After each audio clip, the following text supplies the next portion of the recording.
नमस्कार, आपका बहुत-बहुत स्वागत है हमारे यूट्यूब चैनल पर। तो हम पढ़ रहे थे बायोकेमिस्ट्री एंड क्लिनिकल पैथोलॉजी का चैप्टर नंबर 8 जो कि है मेटाबॉलिज्म। इस चैप्टर के कुछ टॉपिक हमने लास्ट लेक्चर्स में कवर कर लिए हैं। अगर आपने वो लेक्चर्स नहीं देखे होंगे तो आप हमारे चैनल पर जाकर देख सकते हैं।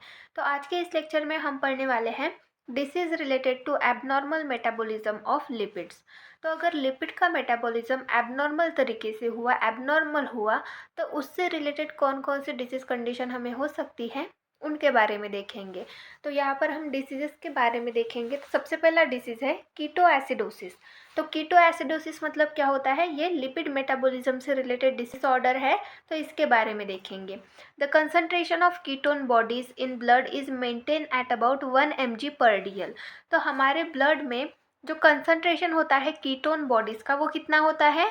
1 mg/dl। इतना एक नॉर्मल कंसंट्रेशन होता है कीटोन बॉडीज़ का हमारे ब्लड में। Sometimes the concentration of ketone bodies in blood increase, this condition called as ketonemia। तो कभी कभी क्या होता है, ये जो कीटोन बॉडीज़ होते हैं इनका कंसंट्रेशन हमारे ब्लड में इंक्रीज हो जाता है, बढ़ जाता है। तो इस कंडीशन को हम क्या बोलते हैं? कीटोनेमिया। कीटोनेमिया मतलब कीटोन और इमिया मतलब हमारे ब्लड में कीटोन की कंसंट्रेशन, कीटोन की अमाउंट बढ़ जाना। देन नेक्स्ट क्या बोला गया है? Further stage ketone bodies are excreted from the body through urine. This condition is called as ketonuria। तो अगर हमारे ब्लड में कीटोन बॉडीज़ का कंसंट्रेशन अगर इंक्रीज हो रहा है तो उसकी वजह से क्या होता है, वो हमारे यूरिन के थ्रू जो है वो एक्सक्रेट होते हैं हमारी बॉडी से। ये कीटोन बॉडीज़ क्या होते हैं? एक्सक्रेट किए जाते हैं हमारी बॉडी से थ्रू यूरिन। तो इस कंडीशन को हम बोलते हैं कीटोन्यूरिया। मतलब हमारे यूरिन में अगर कीटोन का कंसंट्रेशन पाया गया हो तो उसको हम बोलते हैं ketonuria. This two stages are together called as ketosis. तो ये जो दोनों स्टेजेस है, कीटोनेमिया और कीटोन्यूरिया, ये दोनों स्टेजेस अगर किसी की बॉडी में डिटेक्ट हो तो इन दोनों स्टेजेस को हम बोलते हैं ketosis. The ketosis is extreme and uncontrollable, the stage is known as keto acidosis. तो अगर ये जो कीटोसिस है ये बहुत ज़्यादा है, मतलब यूरिन में कीटोन बॉडीज़ का कंसंट्रेशन बहुत ज़्यादा अमाउंट में मिल रहा है, साथ में हमारे ब्लड में भी कीटोन बॉडीज़ का कंसंट्रेशन बहुत ज़्यादा है, तो उस कंडीशन में एक्सट्रीम कीटोसिस हमें होता है और वो अनकंट्रोलेबल होता है। तो इस स्टेज को हम बोलते हैं कीटो एसिडोसिस। मतलब हमारे यूरिन में और हमारे ब्लड में कीटोन का बहुत ज़्यादा कंसंट्रेशन बढ़ जाता है, तो इस कंडीशन को हम बोलते हैं keto acidosis. The pH of blood decrease in this condition. इस कंडीशन में हमारे ब्लड का pH भी डिक्रीज हो जाता है। There are three common cause of ketoacidosis as alcohol, starvation and diabetes। तो कीटोएसिडोसिस के 3 कॉमन कॉज होते हैं। कौन कौन से? अल्कोहलिक कीटोएसिडोसिस, स्टारवेशन कीटोएसिडोसिस और डायबिटीज़ कीटोएसिडोसिस। तो ये तीनों फॉर्म मतलब क्या होते हैं, किस तरीके से होते हैं, वो देखेंगे।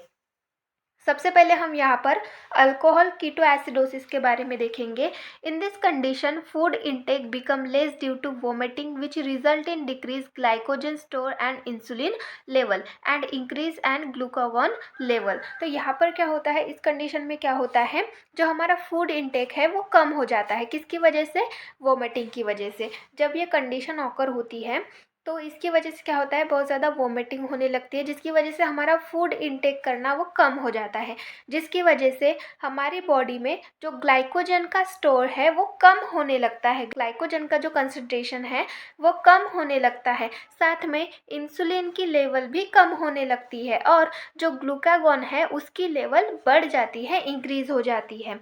This further increase beta oxidation of fatty acid and finally result in acetyl CoA production which form एसिटोएसिटेट। तो इसकी वजह से क्या होता है, ग्लूकागॉन की लेवल हमारे बॉडी में बढ़ने की वजह से क्या होता है, बीटा ऑक्सीडेशन बढ़ जाता है फैटी एसिड का, जिसकी वजह से एसिटिल कोए का फॉर्मेशन होता है, एसिटिल कोए प्रोड्यूस होता है और यही एसिटिल कोए फिर एसिटोएसिटेट का फॉर्मेशन करता है।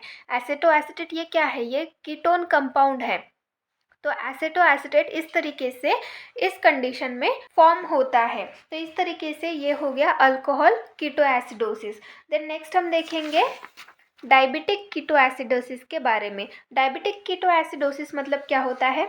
It is a condition that indicate lack of insulin lead to diabetic metabolic decompensation with hyperglycaemia and result ketoacidosis. तो यहाँ पर क्या बोला गया है कि ये एक ऐसी कंडीशन है जिसमें इंसुलिन की कमी होती है, जिसकी वजह से हमें डायबिटिक मेटाबॉलिक कंपेंसेशन होता है विथ हाइपरग्लाइसेमिया। मतलब इंसुलिन क्या करता है, हमारे ब्लड ग्लूकोज लेवल को कंट्रोल करता है, पर इस कंडीशन में जो इंसुलिन है वही कम होने की वजह से हमें हाइपरग्लाइसीमिया हो जाता है। मतलब हमारे ब्लड में ग्लूकोज की लेवल बहुत ज़्यादा बढ़ जाती है, जिसकी वजह से फिर कीटोएसिडोसिस ये कंडीशन भी ऑकर होती है। तो इस तरीके से ये डायबिटिक कीटोएसिडोसिस होता है। देन नेक्स्ट है स्टार्वेशन कीटोएसिडोसिस। तो स्टार्वेशन कीटोएसिडोसिस मतलब क्या होता है? In this condition hepatic glycogen store are exhausted due to long 24 hour of fasting. तो इस कंडीशन में क्या होता है, जो हिपैटिक ग्लाइकोजन होता है, मतलब जो हमारे लीवर में स्टोर करके रखा हुआ ग्लाइकोजन होता है, वो एग्जॉस्टेड होता है। मतलब वो कंटिन्यू रिलीज करते करते वो सेल्स एग्जॉस्टेड हो जाते हैं, जिसकी वजह से फिर वो प्रॉपरली उस कंडीशन में ग्लाइकोजन या तो रिलीज़ नहीं कर पाते या फिर वो रिलीज़ ही नहीं करते। तो इस तरीके से वो एग्जॉस्टेड होने की वजह से इस कंडीशन में क्या होता है, फिर कीटोएसिडोसिस ये कंडीशन ऑकर होती है। तो ये किसकी वजह से होता है? Due to long 24 hour of fasting. Fast अगर आप रख रहे हैं जो कि एक दिन से ज़्यादा का हो, 2 दिन का फास्ट आप रख रहे हो, 3 दिन का, तो इस कंडीशन में जो आपके लीवर सेल्स है वो एग्जॉस्टेड हो जाते हैं, जो ग्लाइकोजन है उसको रिलीज करते करते। As a result the liver produce ketone bodies. तो इसकी वजह से क्या होता है, जो लीवर है वो कीटोन बॉडीज प्रोड्यूस करता है to provide energy to tissue which leads to ketoacidosis by overnight fasting.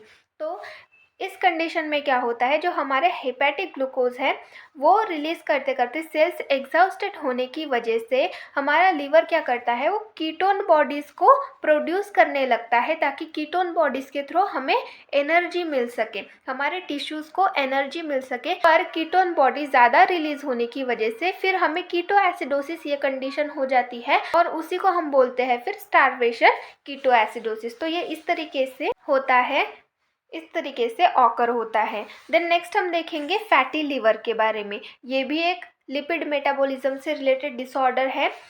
ये किस तरीके से होता है वो देखेंगे। It is the condition when excess fat deposit in the liver and result deposition of toxic material in the liver. तो ये कंडीशन किस वजह से होती है? जब हमारे लीवर में एक्सेस अमाउंट में फैट डिपॉजिट होता है, जिसकी वजह से फिर टॉक्सिक मटेरियल हमारे लीवर में डिपॉजिट होने लगते हैं।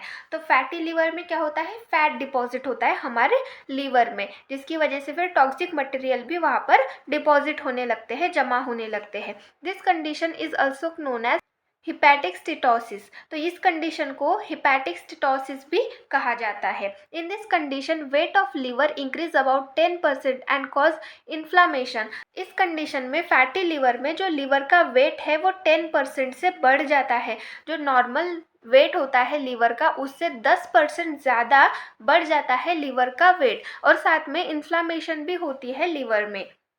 Liver is having the capability to regenerate new cells when the old cells are damaged, but during some time liver fails to do that। तो यहाँ पर क्या बोला गया है कि लीवर जो है वो कैपेबल होता है, किसके लिए कैपेबल होता है? To regenerate new cells. मतलब लीवर जो है अगर उसके सेल्स खराब भी हो गए तो वो रीजनरेट कर सकता है, सेल्स को रीजनरेट कर सकता है, ऐसी कैपेबिलिटी उसमें होती है। When the old cells are damage, मतलब उसके जो पुराने सेल्स है वो डैमेज हो गए हो या फिर उनकी डेथ हुई हो, तो वो फिर से न्यू सेल्स रीजनरेट कर सकता है। But during some times liver fail to do that. पर कुछ समय क्या होता है, लीवर जो है वो रीजनरेट नहीं कर पाता न्यू सेल्स को।